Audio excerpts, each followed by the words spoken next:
To'xtash kerak, to'xtash kerak. Yo'q, davom ettirdi referi. Voy, voy, voy, voy. Yig'ishtirish kerak edi. Bunaqa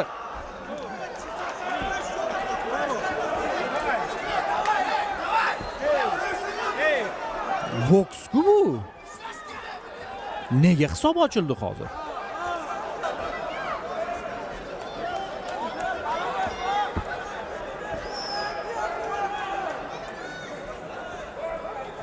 Bo'ldi.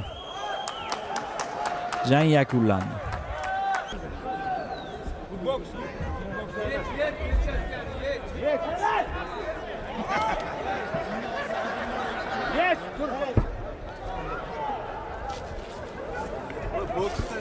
Ochig'i, agar chidolmaydigan bo'lsa, yig'ishtirish kerak.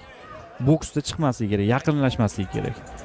Tushunmadim hozir boya. Mustafoyev bunaqa qildi, endi bu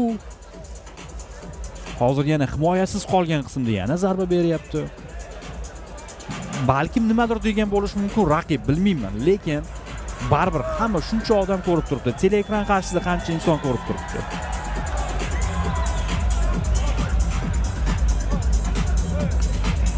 Yaxshi ham Shohjahon Ergashev ishtirokidagi jang bor bu oqshom.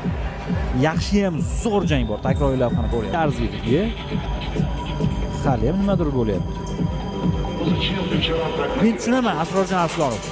Hozir endi afsuslanyapti. Hozirgi harakatlarim nega shunaqa qildim deyapti. Afsuslanyapti. Shuni ertaroq o'ylash kerak edi. Qanaqadir boshqacha narsa bo'lishi kerak edi.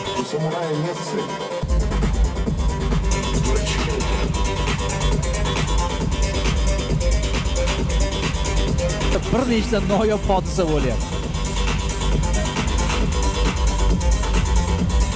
MMA'da qo'yinglar hozir. Qo'yish kerak MMA'da.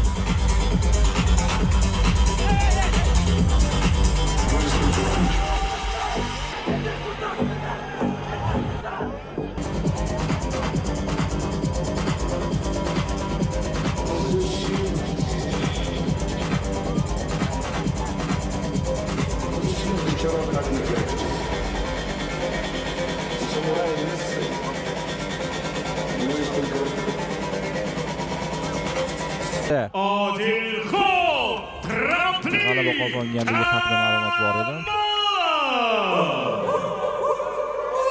Mikrofon berishmasa kerak endi. Buncha ishdan keyin mikrofon berishmasa kerak.